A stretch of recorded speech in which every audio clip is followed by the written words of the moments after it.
आज मैं लेके आई हूँ आपके लिए एकदम चुटकियों में बनने वाले खिले-खिले फ्राइड राइस की रेसिपी। तो राधे-राधे दोस्तों, स्वागत है आपका cook with Meena Rajput blogs में। तो मैं आपको आज एक सीक्रेट बताऊँगी जिससे जो आपके जो फ्राइड राइस के जो चावल होंगे चिपकेंगे नहीं और एकदम खिले-खिले बनेंगे। तो और ये बहुत चुटकियों में बनने वाली रेसिपी है, क्विक टू ईज़ी रेसिपी। तो अगर मेरी इस रेसिपी से ये फ्राइड राइस घर पर ज़रूर बना कर देखें। ज़्यादा देर ना करते हुए चलो फिर बनाना स्टार्ट करते हैं। सबसे पहले फ्राइड राइस के लिए हम कुछ वेजेस कट कर लेंगे। तो मैंने ये 2 छोटे प्याज, हरी मिर्च और लहसुन वगैरह ले लिया, तो इनको चॉप कर लेंगे। सबसे पहले हम प्याज को ले लेंगे, तो प्याज को ऐसे हम मोटा-मोटा चॉप कर लेंगे। तो प्याज को आप किसी भी शेप में चॉप कर सकते हैं। प्याज को ऐसे ही हम ब मोटा-मोटा चॉप करके साइड कर लेंगे। आप चाहो तो प्याज को छोटे शेप में भी कट कर सकते हैं। तो प्याज हमारी कट हो गई है। अब इसके साथ ही हमने 4 से 5 लहसुन की कलियाँ ले ली थी, तो उसको भी हमने चाकू से ऐसे प्रेस करके इसको भी हम बारीक-बारीक कट कर देंगे। क्योंकि फ्राइड राइस में जो वेजेस होती है ना या जो लहसुन वगैरह होता है बहुत ही बारीक-बारीक होता है। अब हमने बहुत छोटी-सी पत्ता गोभी ले ली थी, उसको भी चॉप कर देंगे। इसमें से भी हम आधी डालेंगे, तो इसको भी हम ऐसे छोटा-छोटा बारीक-बारीक चॉप कर लेंगे। तो अब इसमें अब बारी है शिमला मिर्च की, तो आधी हम शिमला मिर्च ले लेंगे, उसको भी हम ऐसे छोटे-छोटे पीसेस में कट कर लेंगे। क्योंकि फ्राइड राइस में सब्जियाँ जितनी ही छोटे पीस में होती हैं, उतनी ही अच्छी लगती हैं। तो आप चाहो तो इनको चॉपर में भी कर सकते हैं। मेरे पास वो दूसरा वाला चॉपर था, तो उसमें वो ज़्यादा ही बारीक हो जाते, तो मैं इसलिए चाकू से ऐसे ही इनको कट कर लूँगी। अब इसके बाद है हरी मिर्च की बारी। हरी मिर्च को भी हम ऐसे ही पतला-पतला चॉप कर लेंगे। तो गाइस गाजर मैं भूल गई थी, तो इसलिए गाजर को मैं बाद में चॉप कर लूँगी। तो अभी ये सारी वेजेस हमारी चॉप होकर तैयार हो गई है। अब 2 से 3 चम्मच के करीब हमने इसमें ऑयल ले लिया है। ऑयल को अच्छे से गरम होने देंगे। ऑयल जैसे गरम हो जाएगा, इसमें हम डाल देंगे बारीक कटा हुआ लहसुन। इसमें तो फ्राइड राइस में जीरा नहीं जाता है, तो इसमें हम जीरा नहीं डालेंगे। तो अब इसमें डाल देंगे चॉप किया हुआ लहसुन। इसके साथ ही हम इसमें डाल देंगे प्याज, जो हमने बारीक प्याज कट करी थी, तो वो डाल देंगे। वो भी उसको भी हम अच्छे से भून लेंगे। प्याज को हम अच्छे से भुनने देंगे। इसके बाद थी अदरक की बारी, क्योंकि अदरक को मैं ग्राइंड करना भूल गई थी, तो इसलिए थोड़ा-सा अदरक को घिया-कस से ग्राइंड कर लूँगी, यानी कि घिस लूँगी। बिल्कुल ज़रा-सा डालूँगी, आधे टेबल स्पून से भी थोड़ा-सा। तो इसके साथ ही मैंने सोयाबीन को ही पानी में भिगो लिया था, तो फ्राइड राइस में मैं सोयाबीन भी डालूँगी। अगर आपको अच्छी लगती है तो डालें, वरना बिल्कुल अवॉइड कर दें। तो ये देखिए अदरक को भी मैंने घिस लिया था, तो अदरक ऐसे ही घिस के डाल के ऐसे ही घिस के डालोगे तो आपका जो फ्लेवर होगा फ्राइड राइस का काफ़ी अच्छा आएगा। तो इसके साथ ही मैंने आधा कप के करीब सोयाबीन ले ली थी, छोटी वाली। आप चाहो तो इसमें बड़ी वाली भी डाल सकते हो। तो अब सोयाबीन को भी हम इसमें ऑयल और प्याज के इसमें प्याज के साथ सोयाबीन को भी हम ऑयल में भून लेंगे अच्छे से। अब इसके बाद हम डाल देंगे इन सारी सब्जियों को हम अच्छे से फ्राई कर लेंगे।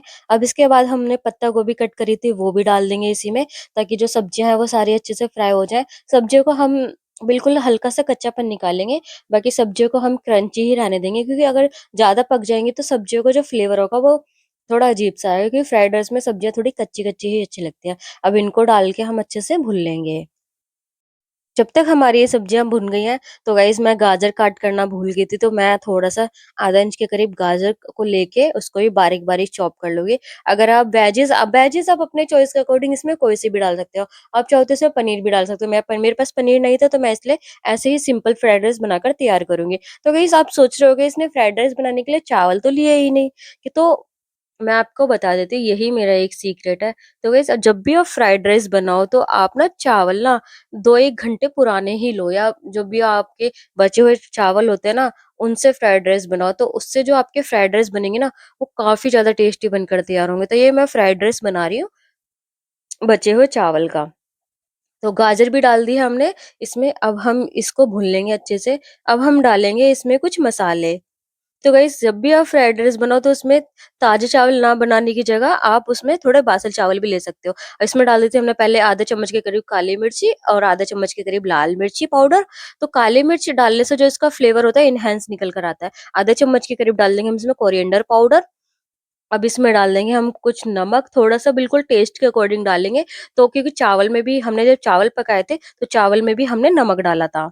तो गाइस जब भी आप फ्राइड राइस बनाओ, तो फ्राइड राइस के लिए चावल हो सके तो 1-2 घंटे पुराने ही चावल लें। ताज़े चावल बनाते तो जो उसकी तासीर होती है वो गरम होती है, तो वो चावल ना चिपचिपे से हो जाते हैं। तो आधा चम्मच के करीब इसमें डाल दिया था हमने किचन किंग मसाला। अब किचन किंग मसाला ऑप्शनल है, अगर आप डालना चाहो तो डाल सकते हो, वरना बिल्कुल अवॉइड कर सकते हो। अब इसमें डाल देंगे आधा चम्मच के करीब हम इसमें डाल देंगे नमक, कि नमक हमने चावल में भी डाला था, तो इसलिए नमक हम कम ही रखेंगे। अब इसमें डाल देंगे हम कुछ सॉसेस। सबसे पहले हम इसमें डाल देंगे विनेगर सॉस। विनेगर, हाँ, व्हाइट विनेगर होता है ना, वो डाल देंगे। तो 1 चम्मच भर के हम इसमें 1 से डेढ़ चम्मच के करीब भर के विनेगर डालेंगे। फ्राइड राइस का जो फ्लेवर आता है वो तो विनेगर से ही अच्छा आता है। अब इसमें डाल देंगे हम थोड़े से 1 चम्मच के करीब डालेंगे अजीनोमोटो। अजीनोमोटो अगर आप खाते हो तो डालें, वरना बिल्कुल अवॉइड कर दें। अब इसमें डाल देंगे हम अब इसमें डाल देंगे 1 चम्मच के करीब डार्क सोया सॉस। तो सोया सॉस आपके पास है तो डालें, लेकिन सोया सॉस से जो इसका फ्लेवर होता है ना वो काफ़ी अच्छा आता है। तो सोया सॉस ज़रूर डालें। सोया सॉस डालने के बाद तो इस फ्राइड राइस की जो खुशबू थी ना, वो पूरे घर में फैल गई थी। तो अब इसके बाद डालेंगे हम 1 से 2 चम्मच के करीब टोमेटो केचअप। टोमेटो केचअप डालने से तो इस फ्राइड राइस में 4 चाँद लग जाते हैं।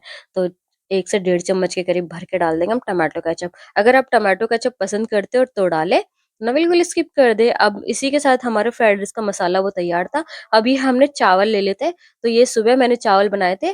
तो ये चावल ना अभी देखना आपको चिपके-चिपके लग रहे होंगे। थोड़ी देर में देखना इन्हीं चावल से हमारे जो फ्राइड राइस होंगे एकदम खिले-खिले बनकर तैयार होंगे। तो यकीन मानिए जब भी आप फ्राइड राइस बनाएँ तो चावल 1-2 घंटे पुराने ही लें। उससे जो आपके फ्राइड राइस बनेंगे ना, वो एक नंबर के बनकर तैयार होंगे। तो आप सोच रहे होगे इसने हरी प्याज़ तो डाली नहीं, तो गाइस हरी प्याज़ मेरे पास थी नहीं तो इसलिए मैंने डाली नहीं। तो अगर मैं हरी प्याज़ के बदले इसमें एक और इंग्रीडिएंट डालूँगी। हरे प्याज के बदले इसमें मैं डालूँगी धनिये की डंडी। तो ये मैंने धनिये की डंडी ले ली थी, इनको हम बारीक-बारीक चॉप कर लेंगे। इसको हम फ्राइड राइस पर स्प्रिंकल कर देंगे। तो आप चाहो तो इसमें हरी प्याज भी डाल सकते हो, बट ह हंडे हरे धनिये की डंडी का जो फ्लेवर होगा वो काफ़ी एनहांस निकल कर आएगा। तो इस पर फ्राइड राइस पर हम ये हरे धनिये की डंडी स्प्रिंकल कर देंगे। तो देख सकते हैं आपके जो फ्राइड राइस का जो टेस्ट होगा वो और एनहांस निकल कर आएगा। तो ये देखिए हमने धनिये की डंडी फ्राइड राइस पर स्प्रिंकल कर दी। तो वैसे कि मैंने फ्राइड राइस खाने में बहुत ही ज़्यादा टेस्टी बनकर तैयार हुआ है। तो एक बार मेरी इस रेसिपी से ये फ्राइड राइस घर पर ज़रूर बना कर देखें। तो गाइस वीडियो अच्छी लगी तो वीडियो पे लाइक, शेयर, कमेंट करें। चैनल पर जो भी नया है वो चैनल को सब्सक्राइब भी कर ले।